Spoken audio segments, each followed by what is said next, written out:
as architects and interior designer, well, we love straight lines. And we did quite lots of them with the previous projects.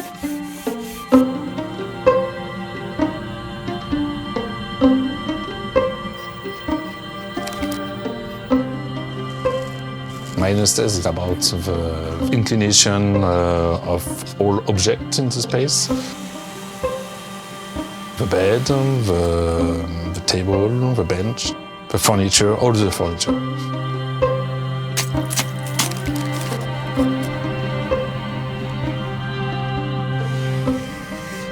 Obviously, people might have a few issues with the center of gravity because everything is tilted, so it might be quite tricky for your inner ear and brain to adapt to this unusual situation.